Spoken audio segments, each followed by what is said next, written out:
Hey you guys, welcome back to my channel. I'm so glad you're here today. Thank you for tuning in and joining me. Today I'm going to be talking about the RealReal and my real world experience with them, how it's gone, mistakes I've made. We're going to talk about how it's gone so far, if I would move forward with them in the future or if not. But first I do want to thank our sponsor Skillshare for sponsoring this video. Skillshare is an online learning community where anyone who's curious to learn can hop on and take any number of thousands of classes that are offered on everything you can imagine. I'm currently taking a class called Passive Income for Creatives. The more I learn about passive income, the more interested I am in it, especially now that I'm gonna be busier than ever in just a few weeks with a brand new baby. So I've loved what I've learned so far. I can do it while I'm working, getting ready for the day, doing my hair and makeup. I can watch it on my phone, computer, desktop while I'm listing.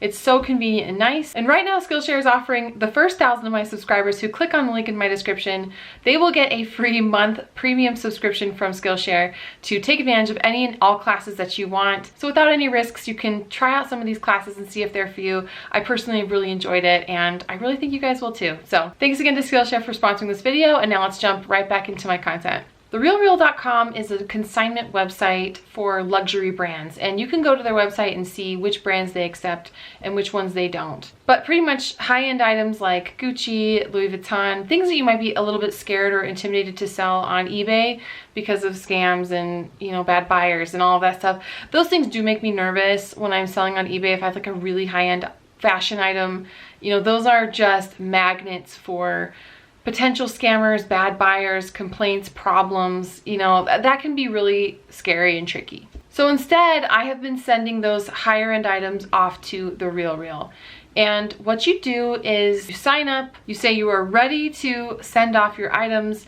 You do have to, like if you're doing this online, you have to manifest all of your items and say what they are, what category they're in, and then The RealReal will kind of confirm that it's something that you can send in or not. I do believe there's a way around it. If you have a specific consignor, and usually they do assign a consignor or someone who works with you on The RealReal, they'll reach out to you either by phone or email, and they'll work with you on whatever you're sending in. And you can actually ask them, hey, I want to send in some things that are really high end but are not on your list, and they can just go ahead and approve it for you, or at least allow you to send it in, and they'll either accept it or not. The brands that I personally sent in have always been just on The RealReal's website anyway. That is one way around like their very specific brands, because you will see sometimes you go on their website and you're like, well, this item's for sale, but I for some reason can't send that in. They do accept more items than they say on their list. So you will be assigned someone who will work with you personally one-on-one. They'll email you, they'll call you, and you can actually talk to them and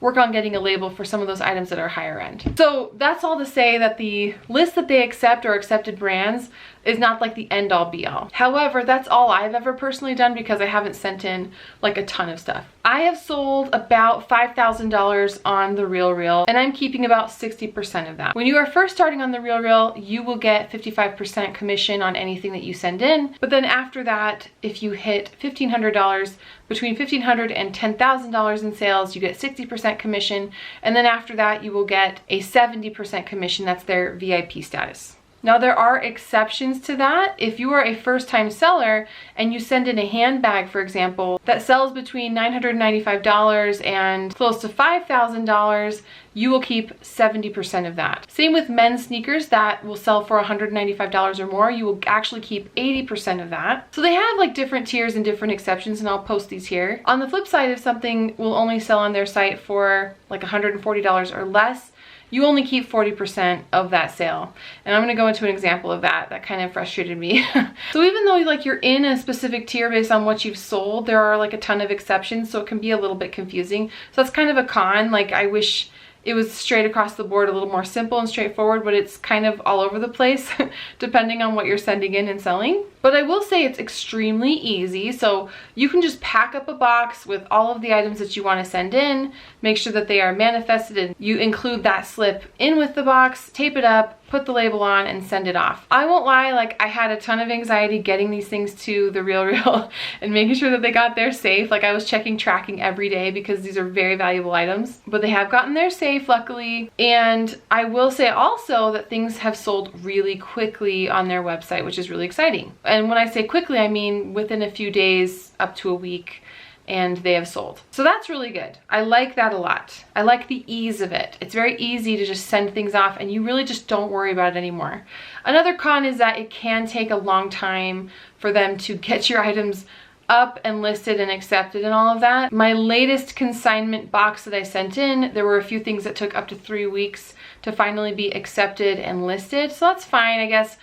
And that's pretty normal. Like if you're used to dealing with like Amazon FBA, you know it can take a while for your items to get up and listed. So I guess that's pretty normal, but it can be a little frustrating if you're antsy to like get all of your items in. And then if they sell and are not returned, then you get to keep that commission. And for me, they pay me on the 15th of every month, depending on what has sold that month. So it is just like a once a month pay structure. You're not getting paid super frequently. And like I said, buyers can return items. In addition to that, they can also often use a 20% off The RealReal code or like first time buyer code. It's pretty easy to get a 20% off coupon with The RealReal. So those are two things you're kind of dealing with. The price that they're listing it at, subtract 20% just in case in your mind, because they might use that coupon and that is deducted from what you will be paid out. And then items can get returned. I've probably had about 20% of my items returned, and then they do sell again, and you're not paying for anything with the return. Like it's not really out of your pocket,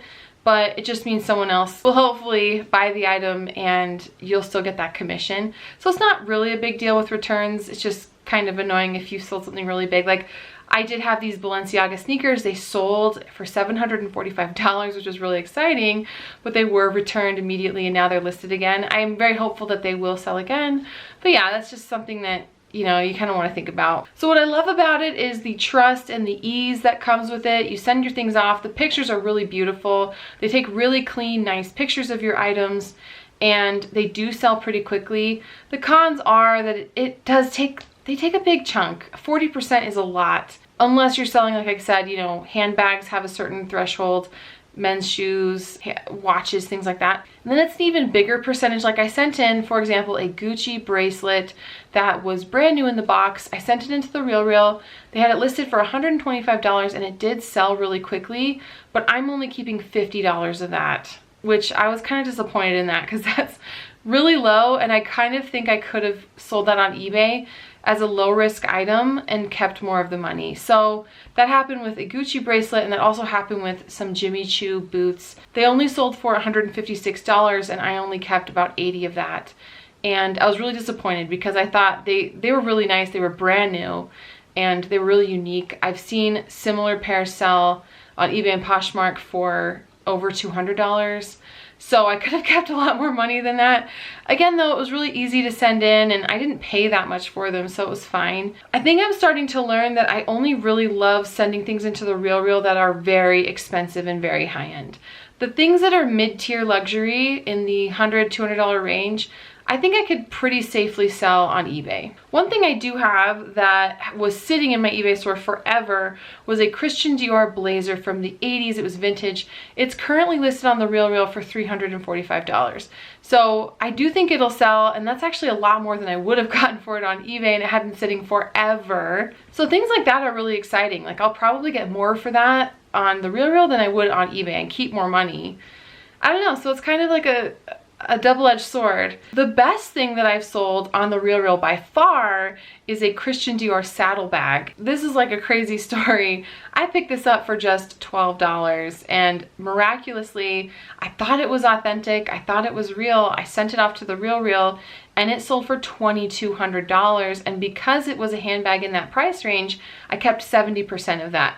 It sold almost instantly. I don't believe returns were accepted on that one. I actually think they sent it to their main store in New York and it sold in person there. So it was a really high-end, very fun, unique item. It sold extremely quickly and I got a $1,500 payout from them for that. So would I have listed that on eBay comfortably? No. People want to make sure things are authentic when it comes to things like this saddle bag. So I felt fully confident in that item being sold on The RealReal. So I'm starting to learn again, like I said, the mid-tier luxury, the lower tier luxury, I can probably safely sell on eBay and it'll be just fine. The higher end luxury though, the $1,000 plus items, I do feel much more comfortable sending those off to The RealReal. And with those Balenciagas, I did have them listed on eBay. I got a lot of messages about them, a lot of lowball offers on them, and I'm really glad I actually sent them off to The RealReal because they're listed for more here than I would have been able to have them on eBay. I know I wouldn't deal with the amount of messages and lowball offers and struggles that I would encounter with these sneakers on eBay. I've also noticed with The RealReal that there's some really more obscure luxury labels that just don't perform very well on eBay that sell very quickly and are very hot items on The RealReal. That is something else to consider, is if you're coming across a lot of luxury at your thrift that will not move for you on eBay, chances are it can move really quickly on The RealReal. Like Prada and Manolo Blahnik. Those have not moved very well for me on eBay, but when I send them to The RealReal, they actually move very quickly and sell for more. So I think it's a great option if you're coming across a lot of luxury that you just don't want to list and don't want to deal with. You can just send it right off to The RealReal, and maybe it could be a really cool income stream. And maybe you don't care about what it sells for or what percentage you get of profit, because if you're buying it at the bins or at the thrift for just a few dollars, I think this is a really good option if you're just not that interested in listing and having an eBay store for yourself. Another thing to consider with The RealReal is sometimes they price your items low and you're like, wait, I want this priced higher. For example, actually, that Christian Dior saddlebag that I sent in, they originally had listed at $895. I was like, excuse me, I messaged their customer service and they actually were really responsive. I said, this is worth much more than $895. If this is all you're listing it for, I want it sent back. This isn't okay. And luckily they increased the price first to $1,800 and then to $2,200. And it sold the next day. So I knew it was like the right price range. So you can haggle with them on price. You can let them know, hey, this isn't okay with me. And their customer service is really responsive. So I will totally give them that. But yeah, if you're the kind of person that doesn't really want to have a hands-on store and you're just interested in more passive income with the things you find, if you're really good at memorizing designer brands and you find a lot of designer brands, I think this is a totally viable option for you to just take it home, pack it up, send it to The RealReal, and move on with your life. Personally, I don't find enough luxury to make that sustainable for me. Lately, have been pulling out things that are luxury that I know The RealReal would accept and just sending it off, mostly because I'm so pregnant and I'm gonna have a baby, and like I know that I can't really handle a huge eBay store right now. So yes, I will totally use them in the future. I think they're great. I wish I found more stuff that I could send in, but for now it's been a really nice side income stream along with eBay. I think I'll just continue to use it the way I've used it. Expensive high-end luxury that I'm just a little bit too nervous to list on eBay myself, but I would love to hear your feedback. Thank you again for joining me today. I'm so glad you stopped by, and if this video helped you in any way, give it a thumbs up, subscribe to my channel for more content all about reselling from my perspective as a soon-to-be mom of 3. Thanks again, you guys. Take care, and I will catch you next time.